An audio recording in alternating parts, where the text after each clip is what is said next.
On the show today, Ashanti Branch. He is the founder and director of the Ever Forward project. He is known for doing work with men, we'll talk about masks, I'm sure, talking about feelings, working with people of color, particularly boys, youth, from Oakland, California, I believe, sir? That's right. And welcome. How are you doing today? Man, I'm doing great. I'm here in the office, and it's an opportunity for me to kind of get out of the house, because otherwise I'll start dusting and cleaning, and I need to be in my space so I can be focused. So I'm here in the office, ready to get the day going. It's early here, so I'm really excited to be on this call with you. Ashanti, I'd love to hear a bit about your life story and how you got interested in the work that you do. Yeah, thank you. I am from Oakland, California. I was raised by a single mother. My father died before I was born. I grew up thinking early on that my father had heart problems. And so I was, I remember the first assignment that it had me learn about family history. And I found out that my father actually died, in the 70s, smoking weed with some friends, and somebody put something extra in the weed, and his heart couldn't handle it, and he died. And I think, I found out that story from most of my life. I thought it was heart problems, and it was. His heart couldn't handle it, and his heart began to beat out of control. But I didn't know that his friends were a part of the cause. And I think it began in my early age of like 10 years old to really start to distrust a lot of people. There was no man in my house really, so I didn't have a lot of men in my life. I had an uncle and grandfather around, but just like in general, there was not a lot of men that I had connection with. And I think that trust started this weird thing of like, okay, how do I find my own place in the world, but also how do I be trusting people really at an arm's length? And middle school was a rough time for a lot of people, but definitely for me, on the wrong road. A teacher changed my life. She told me that, I know you're sad that your father died before you were born, but life doesn't give you what you want. It gives you what you get, and you got to make the most out of it. And I think that teacher, and I'll never forget her, she changed my life. And I think it was her who said, you have permission to be sad. In my community, boys can't be sad. You grow up, suck it up. Don't show no feelings. Men don't cry. Like that's the community values, unfortunately, for a lot of boys and men, that you got to always pretend like you don't even feel what you're feeling. And that teacher saw me through that. And it changed my life, and it changed my education life. And I began to get really focused about my learning. I went off to high school, focused, driven to go to college, went to college, graduated as an engineer, and then making money, like a poor boy from Oakland who's now has an engineering career and is making good money. And I wasn't happy. I mean, I was happy. I was happy around Friday, around 5 p.m. And around Sunday, around 7 p.m., the happiness started waning. And I was realizing I was just hunting for happy hour. And it was a wild happy hour. From Friday to Sunday, 48 hours of whatever I could. Yep. I've been there. Man. There's that moment, isn't there, where you go, hang on a minute, this is the bigger chunk of my life in the week. And even if I'm making good dollar, I'm making good money, people tell me this is a cool job, but it doesn't resonate. It's not deeply satisfying. And that's, when that day comes, it's like, shit, okay, now I've got to do something else.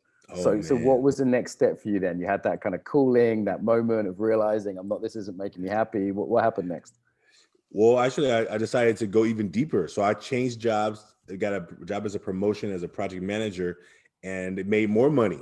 I thought the way to fix that feeling of this is not working is maybe I'm not making enough money yet. So, I went further deeper into the hole, thinking that the more money was gonna bring the light, and it made it worse. So what I ended up doing is realizing when I made that new position, and I was like, oh, I thought it was more money would make me better, and it wasn't. It was making it worse, actually. I went back to school. I went back to school, become a teacher, and that absolutely changed everything. And the hardest part is that the seeds have been planted along the way. Like a friend of mine had me tutoring at this one learning center. I got inspired by these young people, and I'm like, why am I liking this so much? This ain't gonna make no money. Like something in my gut was saying, this is what you would be happy doing all day long. But I was like, I was too smart to be too smart for my own good. I was like, there's no way. I don't know what.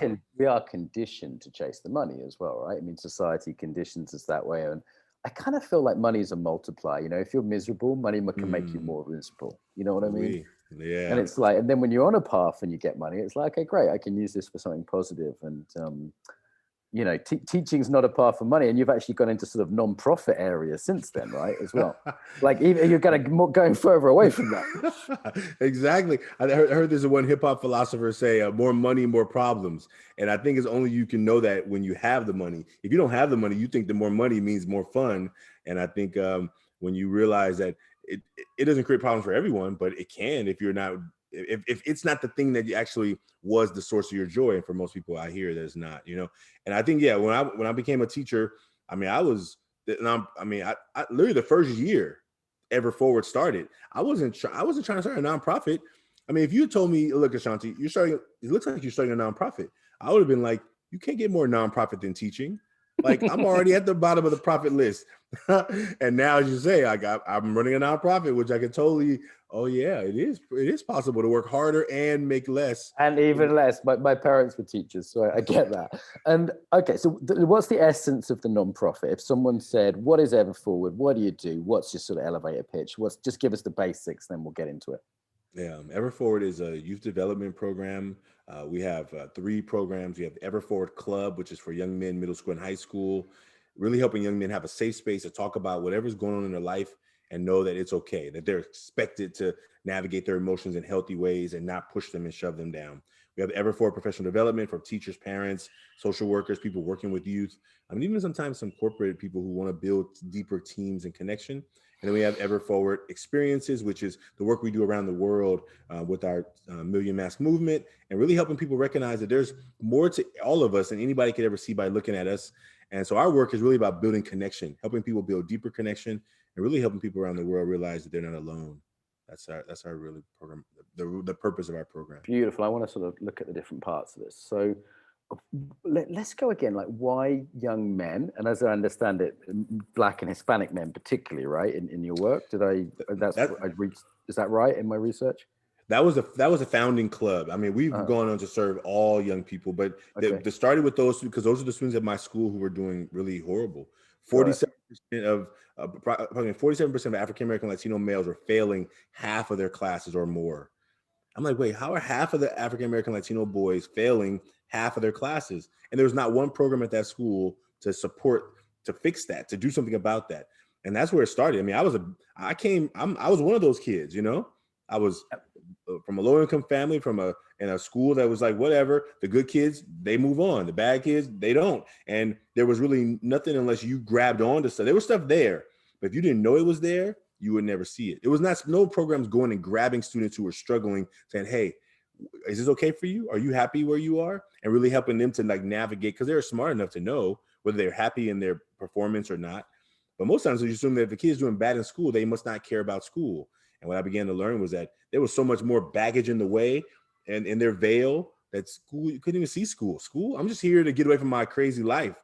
Like, you know what I'm saying? Like, school is a break from the chaos I got to go to after work, after school. So that's how it happened. And it was young men, because mostly young men were the ones who were like in all the fights, in all the suspensions, in all the drama in 2 different ways, right? But in the situation that were kind of getting escalated, our young men, and they didn't have a place to talk about it. And they were going through real stuff that they were pretending wasn't nothing. And that's when I recognized that, I realized that my work was more than just a math teacher, because the work that I needed to support them it couldn't happen in the math class, because it wasn't math related. It was social, emotional disconnection that was happening with them. And they had thought that as men, as boys, they weren't supposed to talk about it. And when we had excuse me, I don't mind if I jump in sometimes. This is like as I've seen the key piece from listening to your TED talk and other stuff is, these young guys who are underachieving, they're not doing well in school, but the source of it isn't their math teacher or their English teacher. The source of it is that they've got all these social problems, they've got pressures. And on top of that, they can't talk about it. It's not even recognized. There's not even a language to talk about it. So like, even if they could get help, they're screwed up. You know, there's no way for them to even begin that process. Yeah, there's a language, they just don't know the language. Uh, There is help, they just can't see the help. And so the challenge is that you got all of like people say, hey, why are you doing so bad in school? There's all these resources. But if you can't see the resources, then the resources don't exist in your world. And if your world is population one, then all you can see is the things that are important to you. And yeah, absolutely. And not having the language about it, like there's a writer named Mark Brackett. He talks about if you can't name the emotion or the thing you're dealing with, you can't name it, you can't tame it. So if you turn everything into anger, but actually you're sad, afraid, and stressed, then you don't know if sad or afraid because you're told men are not supposed to ever be sad or afraid. So therefore, you just get angry about everything. So everything yes. turns into anger, and people are trying to help you solve the anger, and it's not anger. What is it? And I'm kind of one of these guys. You know, I definitely experience anger more than other emotions. Then sometimes I really look at it and I'm like, oh shit, I'm actually scared, and you know, I'm covering that up. Why is it? Is it just because it's one of the few acceptable emotions for guys? Like, why is it? And I'll say we, because I definitely include myself in this category. Like, why is it we do anger better than other emotions, as it were? Is it just what's allowed? Man, thank you. And I'm one of those men too. And I've gotten better at it over the years. I think it's because it's allowed, not only just allowed, it's almost expected. And depending on where you grew up, tell me where you grew up. I grew up in a village in the east of England. The nearest equivalent would be like Alabama. So it's rural, but rough. That's where I Yeah. come from. And so you there grew up with that same belief that I grew up in Oakland, California. And what I see is that when I talk to people, even in different languages, they understand the same thing, that there's a rule that you better not show those feelings because people are going to call you not a man. And when we're in the binaries of you better be a man or you're going to be a woman, then the challenge is that if you're not a man, then you must be a woman. And therefore, if you're a boy growing up and who identifies as a boy, anything that is to say that you're not a boy, not a man, you may run from it. You may hide from it. You may even pretend that it doesn't even exist. And we tell boys this early on, hey, stop crying like a little girl, we say. Don't be such a girl. I got told the same thing in Britain, like thousands of miles away. And we even had one called 50p for blaring. And here's what it was. If you cried, your friends, not your enemies, would demand 50 cents from you. They'd say, we're going to tax you because you cried like a girl. And like you had to give, it's like $1. You had to, and when you're a kid, like $1 is quite a lot of money, right? So it's like you had to give up that dollar to your friends if you cried. And that was just a normal thing where I grew up. And I look at that now and go, God, that's horrific.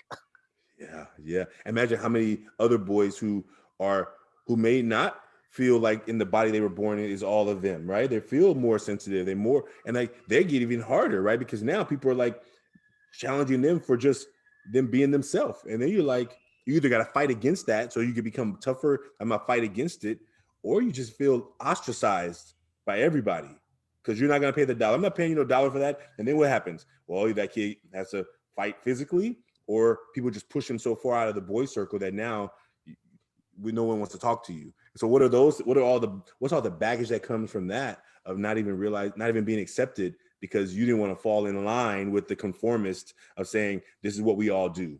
And I think that becomes really challenging. And I think why with boys, I think our boys are very sensitive. Scientists say that boys actually growing up are more sensitive than girls are. Okay, but what happened? We just biologically, we trained it out of them. We trained it out of them to say, like, if you I forgot what the study, Michael Gurian does a lot of talk about this. Like, if you do studies of boys and how boys and the crying, just using emotion, right? Boys cry more than girls, right? But what happens early on is that fathers, if they have fathers in, I didn't have a father in the house, but I still learned these lessons, right? There was no man in my house telling me don't cry. I learned it from the community around me. Oh, if you do that, then that's going to be bad for you. And what happens?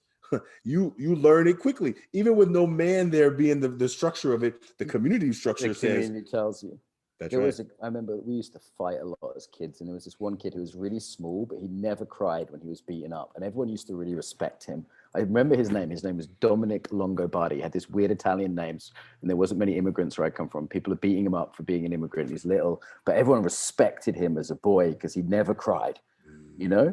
And then equally, I remember once I cried at a tennis game. I got angry about something. I cried, and the shaming I got for weeks afterwards, because it was like I got frustrated about something. I don't know, it was a bad call or something, and I cried in sort of anger and frustration.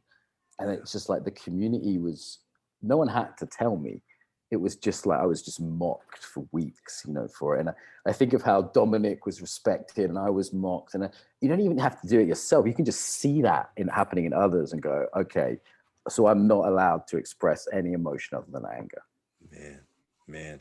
Not if I want to be in the man's club, right?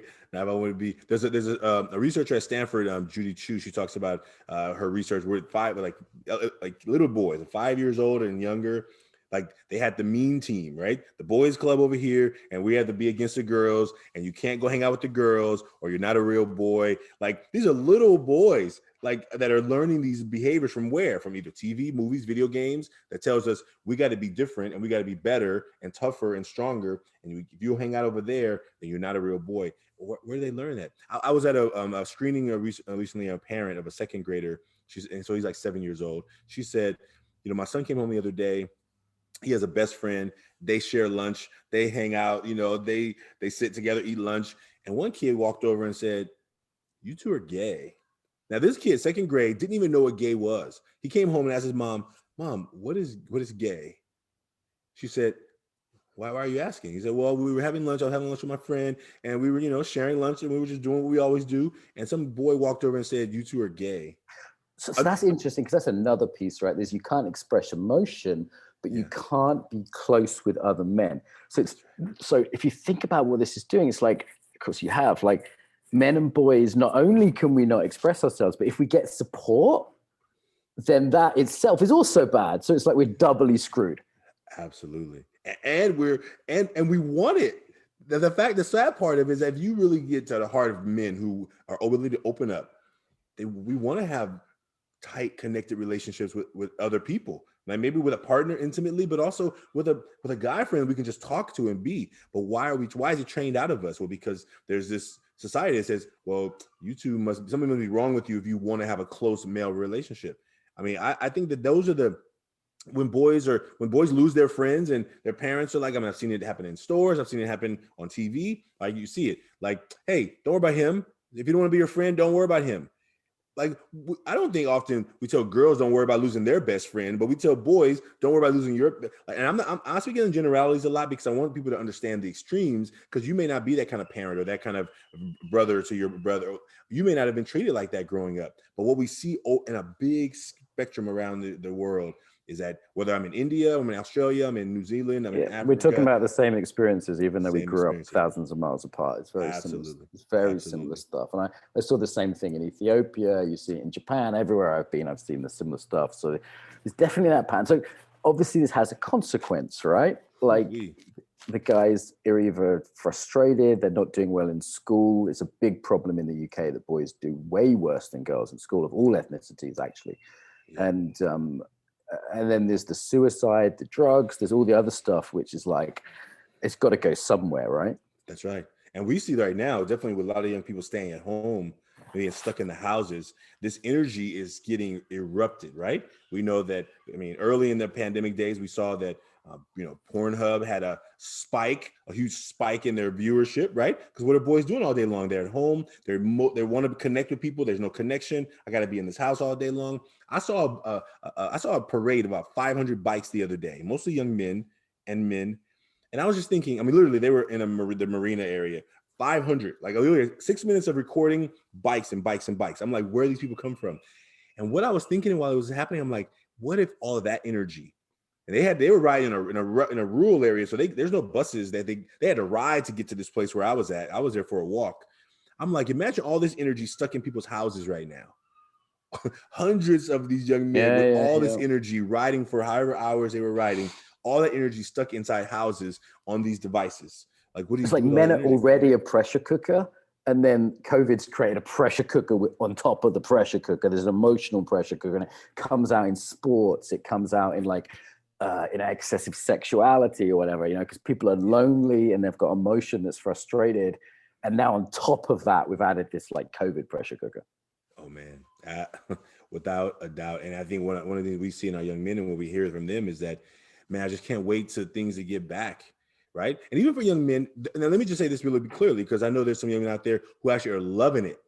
I know some young men Okay, who actually yeah. are thriving Okay. because they don't want to have to be dressing and figuring out people are going to judge what you look like. They don't want to have to Okay. be worrying about what their hair looks like because everyone talks about bad. They don't want to have to worry about they have no new shoes because no one's ever making fun of their new shoes or their lack of new shoes. There are some young people who are thriving because they get to just be themselves in their own house by themselves.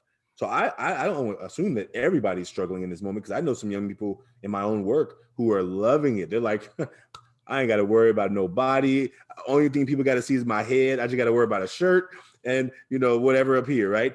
Like, so I do know that it's not everybody, but I do know that a lot of our young men who want connection but are told they're not supposed to get connection, because even the palling out with your friends is connection. Even if you're not talking about your emotions, you're just talking about stuff. You're part of a little connection. You're part of a little crew. You're part of a little group of friends who you just get to be with. But what happens when that's disconnected? What happens when that's and these devices that we have are beautiful, right? They let us connect, but we see that they're still limited, right? As much as we try and make them so that satisfy. Yeah, doesn't satisfy everything, right? Yeah. Or I'm searching for the dopamine hit. So I'm doing stuff now that I probably wouldn't have done before, but now I need more stimulation because I need more people to see my stuff, I took social media off my phone about a month back because I shut my mouth off and I got in trouble. I took all the social media, killed it off my phone. And I tell you what, I immediately felt better. And then I got like another little addiction on my phone. Like I was playing with Bitcoin and I started like checking it every 10 minutes. And I was like, oh God, it's the same thing, like, and I realized that I wasn't really getting connection from the social media. I was just getting that little dopamine hit. And that's not a substitute for the real satisfaction of human connection. Yeah. And imagine even when what you were checking has potential to send you to a super high, or even, and if you have money involved, a super low, right? It's like, what's going on? Oh my God, right? So imagine how quickly the change of a screen could change your mood just by nothing. Little thing in your hand, just little thing in your hand like that. Absolutely. Okay, listen, let's get to masks, because you were talking about masks before it was cool. You're ahead of the game here. So like you were talking about masks pre-COVID. So let's sort of say like what you mean by the mask, and then what does that mean now? Because the context has shifted from 2 years ago. So our main work was called Taking Off the Mask. That was our main workshop. We were featured in a documentary called The Mask You Live In, which was about American masculinity.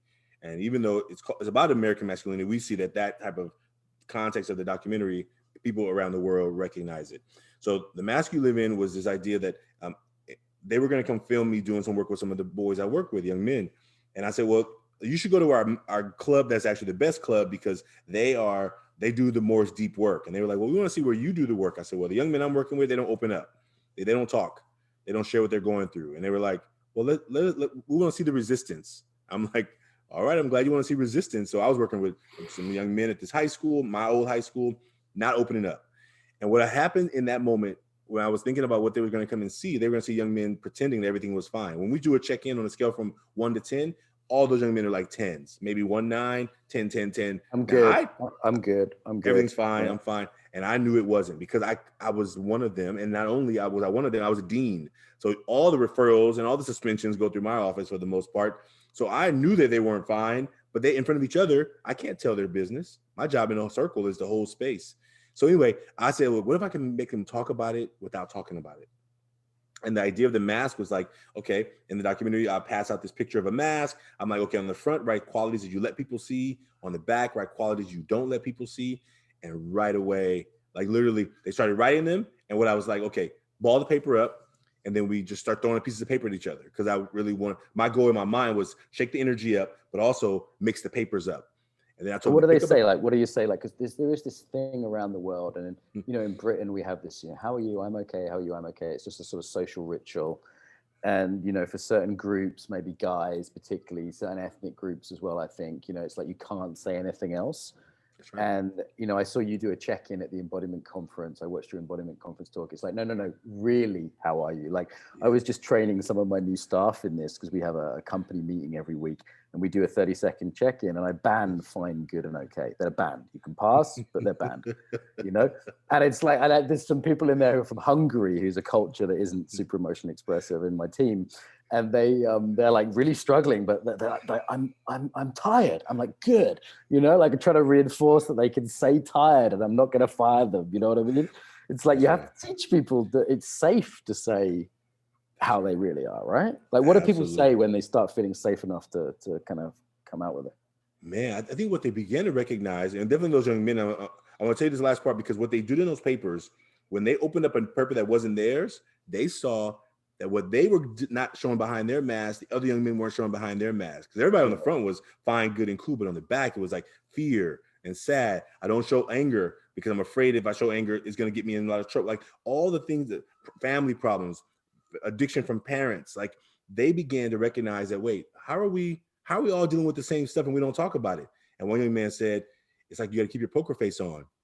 You can't show people what you got. Right. And I said, how hard is that? And he's like, well, if we don't do it, people could use it against you. So they already know that if I let people know how I feel, then somebody can betray me and they can tell people. And then those people think I'm not a real man. Then I got to prove to those other people that I am a real man. And then it becomes a battle. In a community like Oakland, it means you're probably going to be fighting, or you're going to be in some kind of physical altercation, because that's what people need for themselves and to prove to others, because it's an outward vision. But once you prove it once, you're never done proving it, right? No matter how much sex you have, no matter how many phone numbers you get, no matter how many cars you drive, how much money you have in the bank, you don't have that thing though, and you don't have that, and so he's always, if you're hunting for the thing that's going to make you prove to everybody you're a man, you're always going to be proving. When do women have to prove they're women? How do women have to prove they're women? I mean, is there a proving that you're a woman? The idea. Maybe they do. They in other ways, maybe in other ways. Yeah, I mean, if a woman's not considered beautiful, that's a problem for her, right, amongst other women. And, I think they have their own pressures, don't they? But it's definitely different. I feel sad, like, hearing you talk, because when I was a kid, my dad was drinking, and I didn't tell anyone about it. Kind of people knew because it was a small town, and I think, God, I bet there was other kids that had a dad that drank, but I never met one in 15 years of being a kid in that little town. I never once met another kid who's like, yeah, my dad's a drinker too. You know what I mean? Because he wasn't talking about it and I weren't talking about it. That's right. So how would we find each other? You know what I mean? And the last thing I wanted is people to know my dad was a drunk, and then that word would get out and I'd be teased even more than I was already. And my friends were they would like keep it quiet because they were trying to defend me. But I couldn't get any help for that. I couldn't get any support for that, because it was like, I didn't say anything. My friends didn't say anything. My mom didn't say anything. It's like, so how would I have reached out to someone and said, hey, this is really rough, Yeah. And how many young people are dealing with so many more things, right? That could be even that, and what you dealt with and feeling what you felt. And imagine if it was abusive, right? If you were like having to wear long sleeves to hide other stuff that was going on. And I think that what young people deal with oftentimes, sometimes parents who haven't dealt with their own emotions in healthy ways begin to spill out that unhealthiness on the children. And I think that what we do in our work, we tell young people, look, we don't think you're broken. We think that you may, and definitely the young men in our work, we believe that you may have been told things that were not 100% accurate. That to show feelings makes you less than who you are. But we think that it actually allows you to be more of who you really are, right? Like when you talk about how you're doing, I'm fine. Okay, we have this image in our work, and I'll show it to you, but I'll tell you about it. So on the outside of this image, it says, I'm okay. If you look on the outside, it says, I'm okay. It's like a face. But if you look on the inside, in between I'm okay, there's a word over the mouth. I'm not okay. Yeah. And it's hard to see on purpose. We make the not is hard to see, because if somebody's saying I'm fine, I'm good, I'm cool, you almost feel like you may be a jerk to be like pushing them and say, are you sure? Are you sure? Yeah. Because it's hard to talk about. Mm-hmm. It's hard to see it. It's hard to see it if they're good with their masks, and it's really hard to talk about it. And what we know about the mask is we're telling people, look, we're definitely not talking about these personal protection masks that everyone is needing to wear in many communities. We're talking about masks of emotional disconnection. Like the mask that you were wearing before, that's not a piece of fabric, but that's your smile when you're not feeling happy. That's your, everything's fine when you're not doing fine. It's your, yeah, everything's great. Everything's great this weekend, when you know that it wasn't, because the image that you have to keep up. And sometimes those images, we don't tell people, I don't judge people's masks. I got mine. I tell people, do you have a place that you can go and take it off? You have at least Right. one Yeah. person that you can go with, and they know you fully. And that is really something that we've been really working with young people about. And one of my mentors, about maybe a couple of months ago, asked me, Ashanti, where are you fully known? Where are you fully known? And I was Where like, are you fully known? That's a nice yeah. question, huh?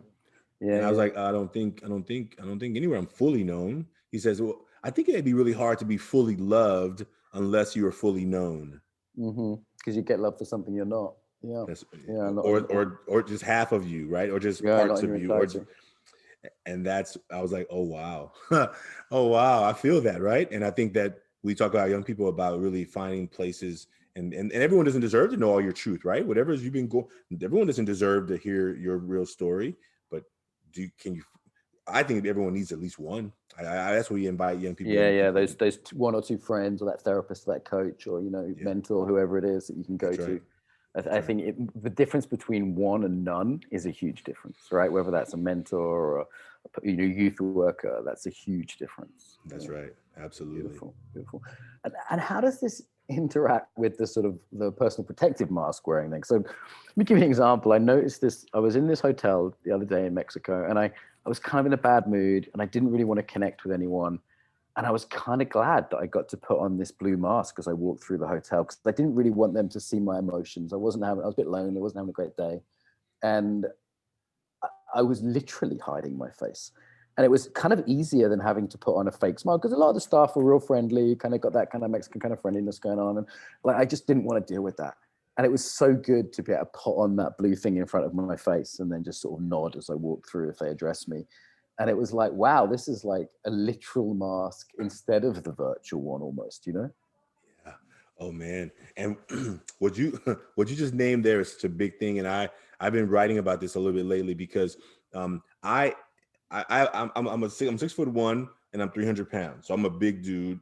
And I always am more conscious about how much size and space I take up in spaces, whether I'm in an aisle at a grocery store. So I'm always trying to smile at people with this pre-mask, like just to make them feel a little comfortable, right? To Yeah. put Yeah. them at ease, right? And I realized that, like, when I'm wearing a mask, I don't have to be thinking about trying to make sure that I'm smiling at everybody so that they don't feel uncomfortable around me, because we're all wearing masks anyway. And I find, like, oh wow, I have less thinking to do when I go and do my business in the store, because Because you I'm don't not. have to appease people that way. I think this is something that men have to do more than women in a way. And I've heard from black friends, they have to do it more than white guys. Because and taller guys too. So there's a few variables here. If you're like a tall black man, and tell me if I'm wrong, because I don't know your experience, but I'm imagining a lot of people are scared of you before they even fucking meet you. You know what I mean? So like, is that the case, or am I hearing it wrong? Well, I live in Oakland too, so I live in a community that has. I think I don't know if they're scared, but I know there's this apprehension, right? It's like what's going to, especially if we're in, like, let's say we're in a grocery store, people are less worried than if you're like walking down the street, right? Down the street at night, yeah. You're walking down the street, even in the daytime, right? People, I've had plenty of those experiences where people are just like, what's going to happen is something. If they're afraid of you, if what your presence represents to them is something that's to be afraid of, then they're gonna clinch up, right? I mean, I think that I've known that feeling growing up in my own city with other men, right? Like, okay, I'm walking down this place, I'm in this. Like, I think the idea is that we don't know what's behind what people are looking. People may smile at you, and then something may attack you. Like, I've had smiles turn into fights within 30 seconds, right? Like, because it's not what you see on the outside, is what's happening behind the mask. Right. I tell you what, I really noticed the difference was when, I think as a young man, I gradually got used to creating a certain amount of anxiety. And I'm not even a big guy, but I'm a guy, I'm stocky. And then it was when I was with my niece for the first time, and I would look after my niece, and she was like 3 or 4, and my sister would say, take her for an ice cream or whatever. And then all of a sudden, everyone was chill. And I was like, oh shit, you're not scared of me anymore because you think I'm like nice dad with his daughter. I didn't know I'm an uncle, but they're like, oh, and everyone was reacting really different. And I was like, oh God, for the last 10 years of my life, people have been scared of me. And I didn't kind of even, on a subtle level, right? As you say, it's not if you, street at night, it's very different than just in a pub in the day. But absolutely, it wasn't until I was with my niece that I went, oh wow, that's interesting. Because people were responding really differently. Absolutely. And it almost is like this idea that, oh, you can be calm, So I don't have to, you're not a threat to me necessarily in this. Yeah, Oh, I'm safe. you can be a nurturer. So therefore, okay, right? And I think that, I mean, like, you imagine, like, the movies are always like a man in a park with a dog becomes the Yeah, attraction yeah. of, like, oh my God, you're taking care of a little thing, right? And it's like, oh yeah, right. Where if I didn't have this puppy with me, I'm somehow like now just We're dangerous, or we're like got a puppy, is what, or a little girl in this case. It was like, it's a funny thing. And I think that's, like, I feel like women don't really understand what it's like to be perceived as dangerous. Like, you're on a date and someone says, you could be an axe murderer. And I'm like, well, yeah, I get that you have to take care of your safety as a woman, and I respect and appreciate that. And can you imagine what it's like to constantly have to prove you're not an axe murderer? It's yeah, just a yeah. surreal situation. And I had a sister. I was oldest, but my sister was next, and I taught my sister about which guys that I was concerned about, because we ended up at the same high school. I think Okay. 1 year overlap. But I was like, look, listen. Here's what people are going to tell you, and here's what I need you to be hearing. I didn't hear to hear from me that I loved her, that she was special, and we didn't have a father in the house, so I was the father figure, even though I was only 4 years older than her. But I was like, you are beautiful, you're special, and you don't need to hear from one of these guys to make you believe you're beautiful and special. Because what happens in our community is that girls who maybe not grow up with fathers, and this is not everyone, this is just a generality, but this idea of hunting for the love of the father figure, you have a lot of men who will tell you how beautiful you are, and hey, let me buy you this and that, and then you're indebted to them. Then they begin, this trafficking happens in our community because these men have told these girls who are looking for the love of a male energy in their life, and then they find themselves indebted or trafficked around the world or country. And so I think me raising my sister was always trying to protect her, because I saw boys in my class, young men, treat girls really badly. And all they did was use them for their bodies, right? And then they began to brag about them in different places. And I'm like, my sister is not going to get sucked into. I mean, if she does, she does. But I'm gonna tell her what's happening. I'm gonna tell her what's happening. And just because somebody said they love you doesn't mean they love you. But you need to be evaluating in your heart how they treat you. And I treated her like she was special. And so she knew what it felt like authentically, because I didn't want anything from her. And so when someone says it just to get you to do this, do that, then she had a way of understanding, nah, that's not going to work. And I think that I having a sister made me really be more thoughtful, and not only about that, but I mean, I was raised by a mother. So I had a lot of respect for women, just because my home was like, you better, right? First of all, you better. And second of all, I learned that it's important to do, right? And I think that what we see with the mass with young men, and the last thing I'll say about this is that now that we can't meet face to face, we do these masks online, and young men get a chance to create their mask digitally. And we see it over and over again, just young men feeling the sense of loneliness, fear, sadness that they don't get to talk about out loud. But at least with this digital tool, they get to see really quickly that there are other young men in their own class who are dealing with similar stuff. And that is where we found a really beauty in being able to help them navigate all those emotions in healthy ways. Listen, could we personalize this? I feel like we're talking about our own experience, which is great. I've really enjoyed this so far. We've got about 10 minutes left. And like, can you tell us a story of like a young guy that you've worked with? And, I feel like personalizing it would really bring it to life for people, like the importance of this stuff. Yeah. Well, I'm stuttering because I'm trying to, you said personalize it, but I was trying to think, I tell a story about let me tell a story about a young man. I'm still scared to tell some of my own story, but our program was featured on this Lisa Ling, This Is Life on CNN. And in that show, we were in the Rites of Passage event weekend. And I told the young men in that story that when I was 8 years old, I was sexually assaulted, And this is like this year. The camp was 2019. The show came out 2 months ago, and I had never told my mom about it. Like, I was 8 years old when it happened, and just literally in the last 2 months that my mom found out about it. Like, why didn't I tell anybody while it was happening? Why didn't I tell anybody right after it happened? Because as an 8-year-old, my best logic was that, well, Ashanti, you're the man of the house. How could you let somebody do this to you? Like, you must not be a real man of the house because a man wouldn't let that happen to him. Two, what was my mom going to think of me if I tell her that I didn't let it. I mean, I was doing my best, but I, in my mind, 8 years old, all I can think is I let it happen. There's like inappropriate guilt there. Yeah. Absolutely. Absolutely. And I think that what I saw in myself and the work that I've been doing is when I talk to young men, I just ask them how they're doing.